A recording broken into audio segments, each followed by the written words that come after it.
Hey guys, welcome to my channel once again, and welcome to another video, another series on the midwifery OSCE. In today's video, we'll be going into the systemic examination of the newborn. I introduce myself. Okay, my name is Omobeejay. Omobeejay, yeah. Because today's video is such a long and serious one, we need to go straight into business. So it's a long video alert because even the station itself is 25 minutes in the exam, so you can imagine how long it is, and then coupled with every other thing we'll be adding in between. So today is like strictly business. So I've divided it into three to make it easier. So first off, we'll be going through the marking criteria like we've been going through before, and then at the end of the station we would be completing the form. So I have the form printed out here, so I'll just show us how to go about the completion of the form and how to do it. And I've borrowed a baby doll to show us how to examine the newborn. Interesting, me and my baby, we are sharing same color. So yeah, I'll also be showing us how to go about the examination on an actual newborn and how we'll get to do the tests like the ballows and the otolani. The leg is quite flexible. I'll be showing us that here as well. I really do hope you find value in this video, and I hope it's very helpful for you. But in the meantime, without wasting so much time, let's get right into it.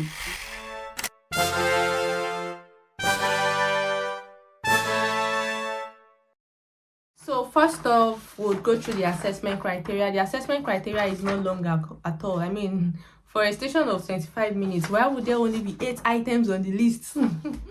But yeah, let's just do it. So assessment criteria: cleans own hands with alcohol and rub, or wash his hands with soap and water. Dries hands, we do that normally. We are expected to wash our hands according to the 7 steps of hand hygiene: palm to palm, back of the hands, fingers interlaced, fingers interlocked, thumb to thumb, rotation of fingers against the palm, rotation of fingers against the palm, the wrist, and you leave your hands to dry for 30 seconds. So yeah, we are doing that already. 2A is explains the purpose of the systemic examination and the screening program. So at that point, we'll explain that you're going to be doing the head to toe assessment of the baby just to rule out abnormalities, and is a screening program done within 72 hours of life just to detect congenital anomalies early and refer to the GP and escalate appropriately. It is not a diagnostic tool, it is a screening tool. So it's pretty much like explaining to the mother of the baby. You gain the informed consent. You ask the mother, are you all right for me to do this at this time? And I'll be doing it right in front of you here. Mother would tell you yes or no. Ensures the correct environment. You are exposing a newborn. The importance of it being a warm environment, it being an environment with light that will enable you to see very well, that is flat, that is firm surface, and then you'll be doing it infant alongside with the mother. So you say, Mom, I'm going to be doing this assessment close to you so that you can see what I'm doing, and so that your presence can also comfort the baby. And it's going to be on a firm surface, a flat surface. That's normally where baby should be anyway. Another thing I should mention at this point is, you know, in previous stations, it's important for you to check the scene for safety. At this point, what you're checking for is going to be more of checking if the baby is well positioned in the cots, if there aren't any blankets covering the baby's face or anything like that. You want to note those things when you walk into your scene, like in assessment for safety. And I should also mention, at this station, the band is most likely going to be on the baby. You know, when you do the ID checks, when I had mine, I went to the mother first. I wasted time on that. I didn't know. So like the band is going to be on the baby, and then you would have like a question, something like this, something like you have in your assessment station where you have to go through the details. You'd also have that for this station, so you go through that with the mom of the baby. So reviews any case history. Oh, I didn't even know that was the next thing. Reviews any case history. So at this point, you go through the mother's name, the baby's name, the hospital bed. Oh, you were so age when you had this baby. You go through this history with the mom, and then you check for any risk factors. So sometimes there are some risk factors that are listed. If you go through the history, they could say the cousin of the child, of the baby that was born, had congenital cataract. They could say that there is a history of undescended testes in the family. They could say that there was probably a history of developmental hip dysplasia in the family. So those are risk factors you want to note But in this particular one, it says family history nil of notes, so there was none. But other ones, they could say things I've mentioned earlier. So review the case history and identify any case factors. Involves the mother in assessing the health and the well-being of the newborn. So you have to involve the mother while you're checking the head of the baby. You're telling the mom what you're checking for. While you're stroking and checking for the moral reflex, you are telling the mom, oh, this is the, I'm checking for the moral reflex now. Oh, I'm checking for the sucking reflex now. Oh, mom, has this baby been feeding well? Is it latching well? Those are things you want to say while you're checking for the baby. Oh, I can see the baby is extending his limbs and hands well. That's a good one. I'm not worried about the tone. So you want to involve the mom in your process and then the findings. Then undertakes the holistic assessment of the systemic examination of the newborn. So you do the head to toe assessment. It's systematic for a reason. So it has to be head to toe, like in a particular order. You do go from the head to the eyes, to the nose, to the mouth, to the ears, to the neck, and then the limbs, and you do it in a systematic manner. And then this includes feeding, passing urine, and open bowel. So while you're focusing on each of those systems, you are not leaving out details like, oh, is this baby feeding well? Has this baby opened his bowel yet? Oh, what's the bowel like? Is this baby crying okay? Like, those are things you also want. You want to consider the baby in his entirety and not just the things that you want to assess, like I just want to do my assessment and go. No, it has to be an holistic assessment. So selected key area, heart or hips, complete assessments carried out, including the essential aspects for the specific area. So basically, for this systemic examination of, why do I keep saying systematic examination of the newborn, they would usually ask you to focus on two areas. It could either be the heart or hips, or the eyes or testes. So they'll tell you where to focus on. But the major thing about this focusing on is you are spending some more time on that area. It's going to be a little bit more in-depth, and then it's also going to be something that if you find any abnormality, you have to know the escalation pathway, the referral pathway. That is something you want to focus on for any areas they give you. So in the case of the heart, if you find any anomalies, you are stating that you are doing a referral within 24 hours. In the case of the hips, you are saying that they would have a repeat test in 4 to 6 weeks. In the case of the eyes, you are saying that you're doing a referral to the ophthalmologist within 2 weeks. In the case of the testes, it depends on the situation. If it is unilateral undescended, you're saying they'll have a repeat test in 6 to 8 weeks. You're saying that if it is bilateral undescended, you are saying that you want to rule out testicular torsion. So there has to be an ultrasound in a maximum of 2 weeks. Let us know what the referral pathway is. Those are things you want to mention for any specific areas they've asked you to focus on. So for the heart, you do the heart sounds and all. If they are not telling you to focus on the heart, you can just count the heart rate and move on with life. But if you're asked to focus on the heart, you want to go through each of the valves, the mitral valve, the pulmonic valve, the tricuspid valve. You want to go through and the aortic valve. You want to go through each one of them. And then the next one is accurately documents the examination of the newborn, dates and signs the newborn health assessment documents. That's this one. So I would like to mention at this point, for any station that involves documenting, the first thing you should do is write your name at the bottom here. Just write your name before you do anything at all.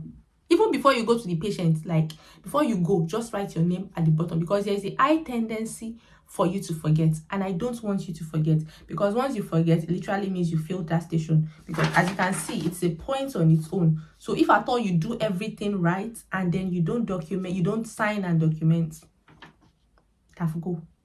And we really don't want to be going back because of something as little as that. So for your planning station where you have to document, as soon as you get your paper like this, before you even start writing anything, just go and write your name and the date at the bottom and sign. For evaluation station, are you writing in evaluation station? I'm not sure. I think it's just assessment planning and then this systematic examination of the newborn. Just go on to write your name at the bottom first. So that is this form. We'll complete it. I'll show us how to complete it in a minute. Then as a logical process for the examination, basically what we've said before, like you're going from one system to another and you are explaining why you're doing what you're doing. And the last one, act professionally throughout the procedure in accordance with the NMC, the code, the professional standards of practice and behavior for nurses, midwives, and nursing associates. And that is it. So basically, that is what they expect of us for the systematic examination of the newborn. Quickly, I'm just going to show us how to use this document. I'll show us on the screen.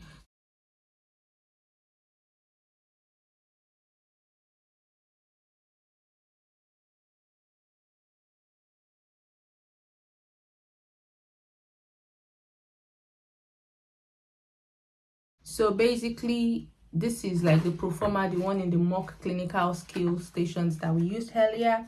So we'll review this history with the mom. Like I'll show us at the end how we'll go through all of that, but just to show us how to complete it. So these are basically reviewing with the mom: the maternal age, the paternal age, the blood group, the maternal medical history. You just review all of these details with the mom like you would do in your assessment station. Then the rupture of membrane, what hours it was ruptured, if it was the labor spontaneous? Oh mom, your first stage of labor was about 6 hours 40 minutes, is it true? The second stage, the APGAR score in 1 minute was 8, in 5 minutes it was 9. You had paracetamol and Entonox in labor. Like, so you would review all of this history. Now to the part of completing it. There is also the part of temperature. Yeah, you have to check the temperature and have confirm from your assessor this temperature. Ensure that the baby's temperature is within the normal range. Okay, so you review all of this history. So now to the what's it called now, to the filling of the form itself. The way you fill it has already been stated there. It says findings, please tick. So basically, no abnormality detected, you just tick. Is there abnormality? You tick. So basically you are ticking. You're not writing any plenty story at all. So for symmetry, tone, movement, skin, are we ticking? We'll just tick and then that's it. For the head, the skull, the head, the face, everything you check here. Is there any abnormality? You tick. So that is that. And then we go on to the pelvic region and lower extremities. Is pretty much the same thing. Abnormality detected, no abnormality detected. If there is, whatever the situation is, you take. So we're looking at the genitalia and anus, the testes, the spine and the back, the hips, the femoral pulses, legs and feet. You take all of that. Then you go to the neurological assessment. That's all, each of these reflexes. Was it present? You'll be asking your assessor while you're doing it. Assessor, is this reflex present? So you tick whatever it needs to be done. Same with the upper extremities and thoracic region. You tick as required. Then you go to the abdominal region. You tick as required. Then the conclusion at the time of the examination.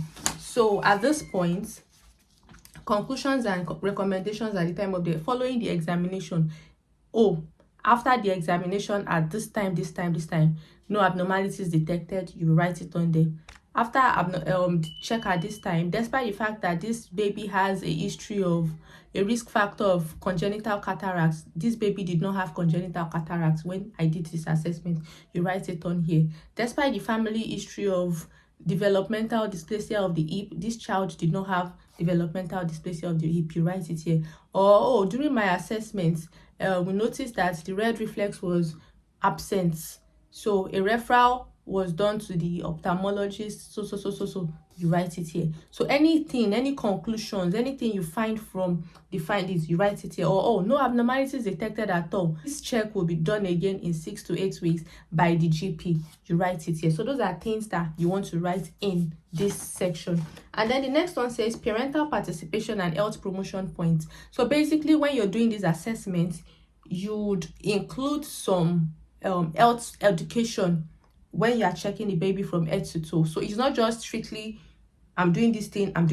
You have to teach the mother. Look for points in time to teach the mother.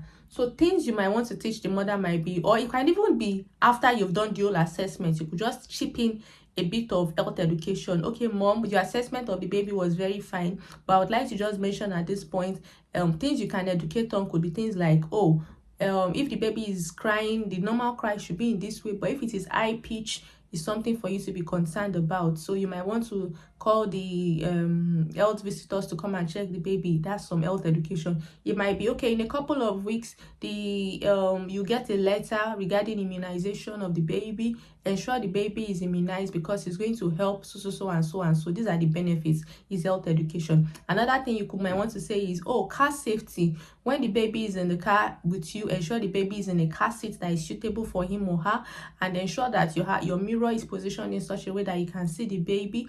Is also some form of health education. And it could be sleep and sleep safety. Oh, this baby, I understand that you might want to have some cuddly toys around the baby, but this is not safe. It's a sleep hazard for the baby, so you might want to do away with those things. Ensure the baby is positioned towards the foot of the bed. Ensure that there are no duvets or blankets that can pull over the baby. It is sleep safety. So those are things you might want to consider educating about. It could be, oh, mommy, I understand that it can be a lot at being a new mom, but you might want to consider things like sleeping when baby sleeps and is sleep safety. Oh, mom is breastfeeding the concern. Consider drinking a lot. Consider resting. So just identify something you want to health educate about, okay?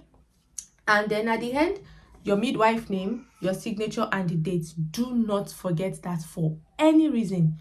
Do not forget that for any reason. And yeah, that's pretty much what the documentation is about. So quickly, I'm just going to do a demo of what this assessment of the newborn is going to be like, because I'm not sure I recorded any of that when I was practicing for mine. So get ready. So when you get to your exam venue, the assessor will tell you, you would have seen the mom on the bed and the cot beside the mom with the baby in it, well wrapped. And the assessor will tell you, she'll give you the pro forma and tell you that, okay, so at this point, you're going to be doing a systematic examination of the newborn on this baby. And she'll ask if you have any questions. You say yes or no. You ask any questions that you have.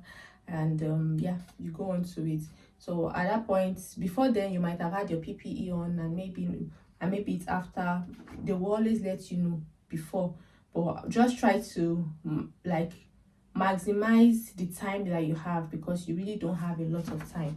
So this is the pro forma. You have it already. So I'm just going to walk towards the patient's bedside. How do we do it like this? See our baby here. I think I'll take the camera off myself at some point here. So the baby is well wrapped. So I'm just going to walk towards the baby's bedside now with my history. Hi mom, my name is Bolaji, and I'm your midwife for today. I've just come to do assessment of the newborn.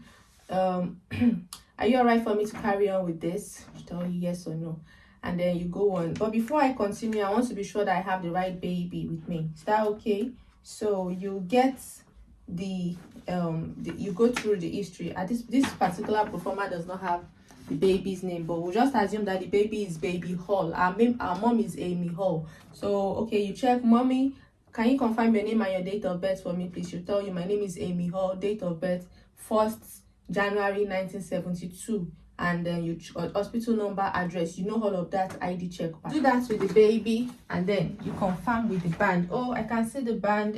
It's a Baby Hall, January 2022,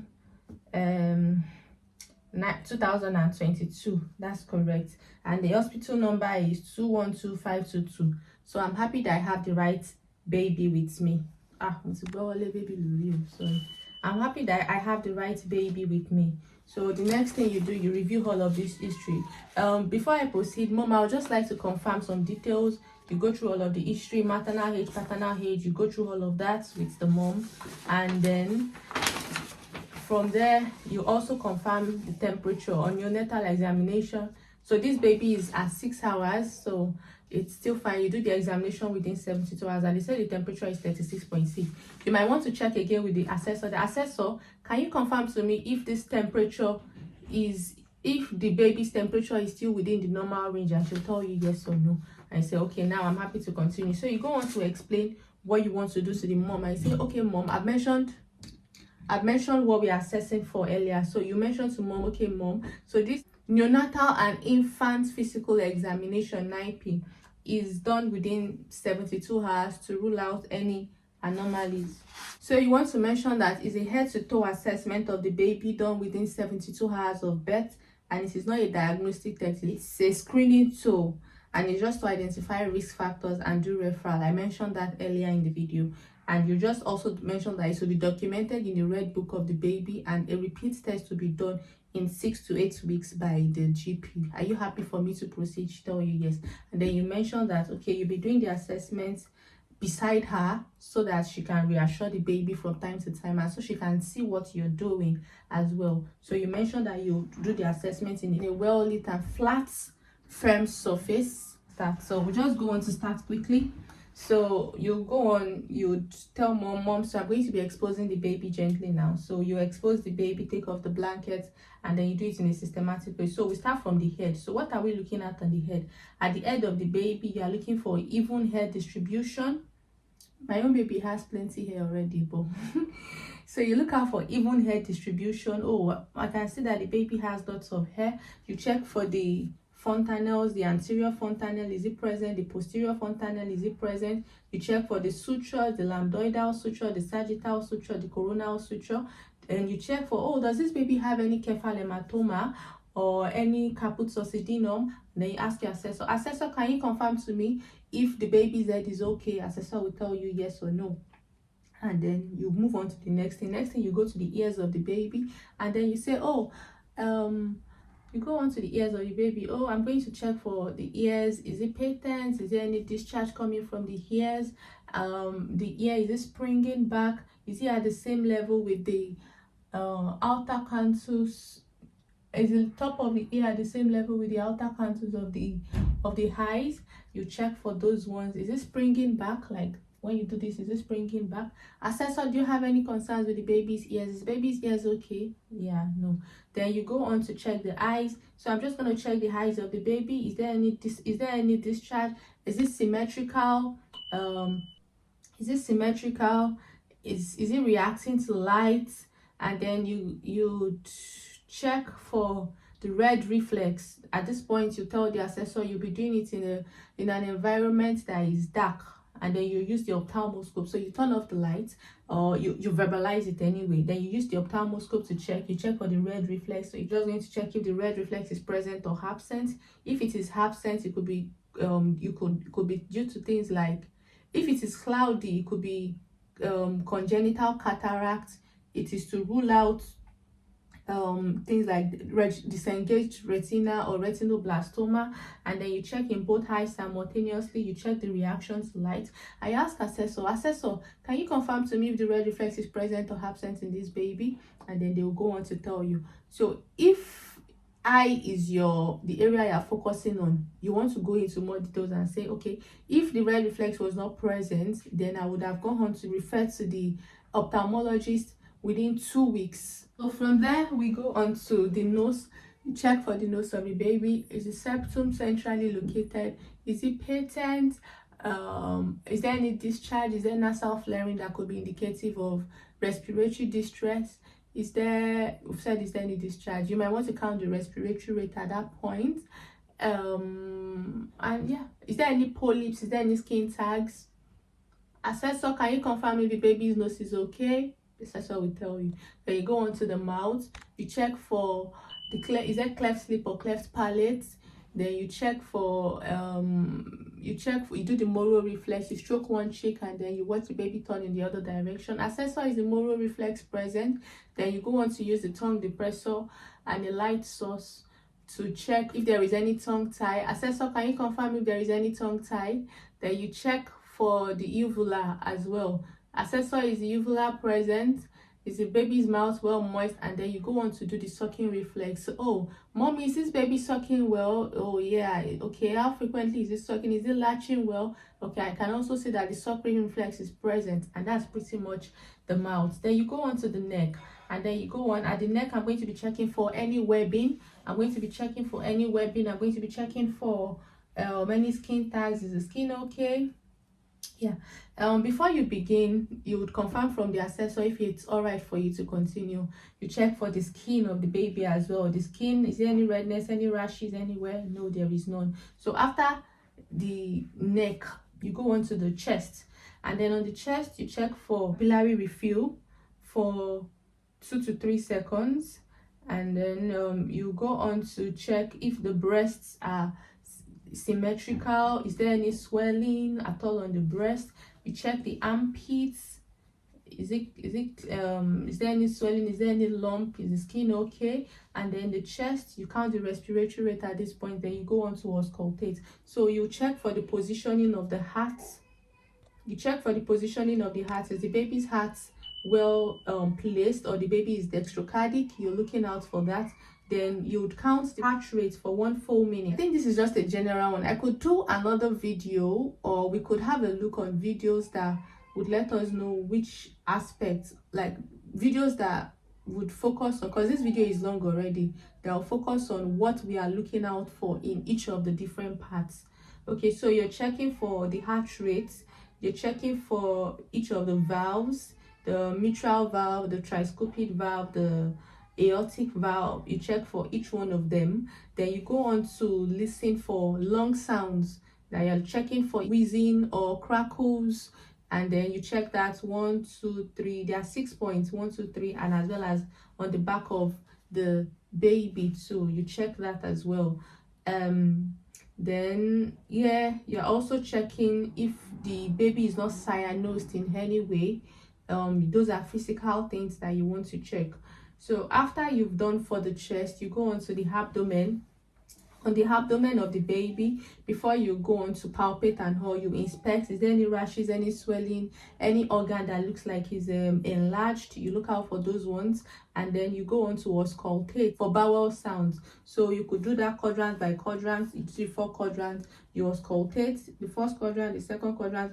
Assessor, can you confirm to me if the bowel sounds are present? Assessor will tell you, okay, yes, they are present, no, they are absent. So you know the concerns. And after that, you go on to check for any enlarged organs, or you palpate you try to palpate the bladder, and then you see, oh, the bladder is not palpable, so I'm not concerned. Then you check for the liver and the spleen on both sides. Usually you do I'm sure we know how to do these things, but I could do another video to show us in depth. So you check for the left side, you may or may not feel the liver, and then for this right side, you should not feel the spleen because it's higher up. So you ask the assessor, is there any concerns with the baby's abdomen? Then you, at that point, you would also inspect the cord sides. Oh, I can see the cord sides, it's clean. Oh, mommy, please, when you're getting the baby dressed, try to leave the cord out and not in the nappy to prevent infection. In a couple of days, it's going to drop off. That's some form of health education regarding the cord. Yeah, so that's pretty much the abdomen. From there, we can now go on to the ham. So you go on to check the ham. I'm going to check if it's symmetrical. Is the ham symmetrical? Yeah. Then I'll check for, we've checked the armpit already. You check the joints. Oh, is the elbow joint okay? Is the wrist joint okay? Okay. You check. Then you go on to check the fingers. 1, 2, 3, 4, 5. 1, 2, 3, 4, 5. Oh, I can see that the fingers are complete. So there are 10 fingers. I'll check for webbing. I'll check for is there any extra digits? Those are things you want to look out for. Also, when you're on the ham, you want to check the radial pulse. The assessor, I'm going to check the radial pulse. While you're counting on the heart, when you're on the chest, you might also want to confirm with your femoral pulse or your radial pulse at that point. It's up to you, but just ensure that you get it done at one point.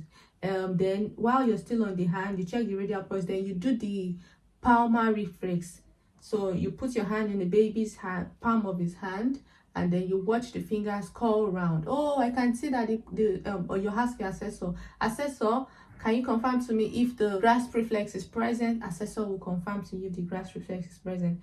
And that's pretty much the hand. Then from there, we go on to the groin. So while we're on the groin, we'll do an in-depth one maybe after. If you think you need a more in-depth one, let me know in the comment section. So we go on to the groin. If most times they say they bring you get a boy, but you never can tell, you could get a girl. So if it's a girl, you want to look out for the vulva, the openings, You want to look out for, is there any discharge? You could also let the mom know that, oh, discharge of blood can be normal, it's because of the hormonal changes. Yeah. And then what else are you letting know? Is it clean and all of that? Then you ask mom, is this baby passing wee wee okay? Is this baby pooing okay? Then you would also want, if it's a boy, you want to check if the testis is centrally located. You want to check if it has an opening. You want to rule out hypospadias. You want to check if the baby, there's no swelling, if there's no hydrocele. Then yeah, so you check all of those things, and then you'd palpate, if it's a boy, the inguinal canal up until the scrotal sac to check if the testis has descended. If one of it has descended, you let them know that the GP is going to read another one in 6 to 8 weeks. But if the two of them are undescended, you let them know that there has to be, you do a referral within 24 hours, and the baby would have an ultrasound in 2 weeks, within 2 weeks. Yeah, so those are things about the abdomen. Then we go on to the legs. So while we're on the legs, you're checking for the Alice sign. So the Alice sign is, can you see it at all? So this is the Alice sign. The Alice sign is, you do the baby's leg like this. So you do the baby's leg like this, and then you check if they are the same level. Alice sign is absent in this baby. So we do the Alice sign.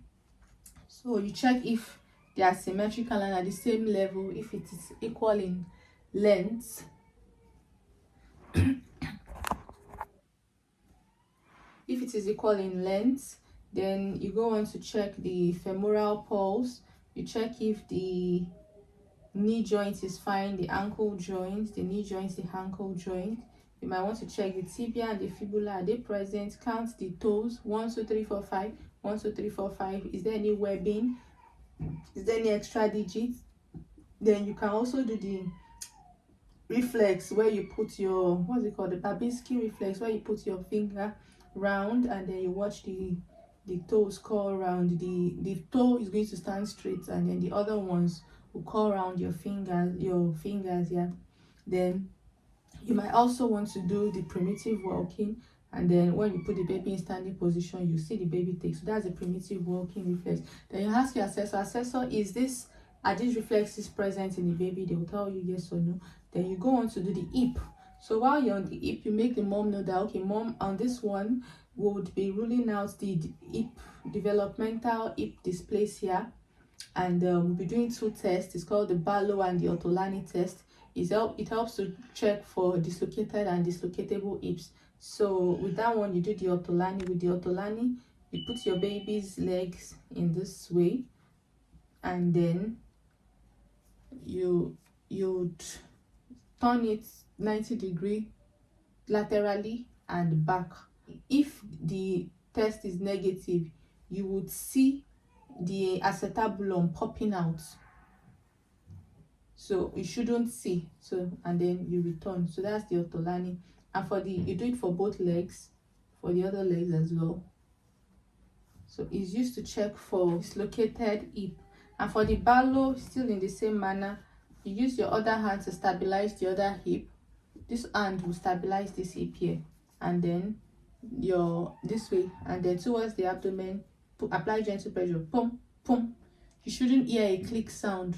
So if you hear a click sound, then something is wrong, the hip is dislocated. You do it for the other one too.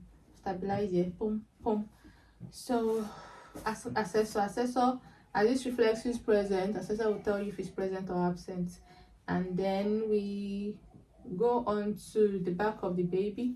So you check the spine of the baby, you check the skin on the back of the baby, and then no rashes, anything, you rule out. Then you do the gallant sign where you stroke the back of the baby, and then the baby is going to have this dancing motion. So you ask assessor if that is present. You check for the scapula, you check for the bum. Are the dimples, sacral dimples present? Are the sacral dimples present? Then you check for the anus. At this point, you ask mom, has this baby opened bowel okay? Has she passed meconium? Oh, within 6 hours, depending on the age of the baby, we'll let you know what's that part. Then you're also checking, is there spinal bifida or not? You're ruling that out. Then you've checked the anus. Then what else are we checking? Then you do the head lag, you do the Moro test as well, Moro reflex, where you transfer the baby from one arm to the other arm, and then the baby's hand extends and then it comes back towards the midline. So you ask your assessor, is the Moro reflex present? Assessor will tell you whether it's present or not. And then what else are we doing here now? I think that's pretty much what we need to check. Then the head lag, where you put the baby down, you pull the baby, so the head lag should be it depends on the age at which the baby was born, basically. And yeah, that's it. So at that point, after you've done all your assessments, you hand the baby back to the mom, or it's up to you. You could hand the baby back to the mom and say, oh mom, do you want to redress the baby while I do my documentation? Or you redress the baby, or you try to redress the baby while you're telling the mom, okay, so if this and this had happened, that and that would have been done, and all, where you would mention your referral pathways. Then after then, if you've not done any education at all in your teaching, you want to chip in some education at that point as well. Yeah, what else? Complete your documentation as soon as possible, all within 25 minutes, and then that's pretty much it. I don't know if you found this video helpful. If you found it helpful, please feel free to let me know in the comment section. And if there are any stations, or if you would like an in-depth of what we are doing on each of them, maybe on the hip or the heart or the eyes or the testes, also let me know in the comment section. Don't forget to like, to engage, to share, and don't forget to tip if you want to by buying some things. It supports me directly. Yeah. I wish you all the best in your exams as you're preparing, and till you see me again in my next video, I remain your darling Omobeejay. Remain in God, and God bless you. Bye.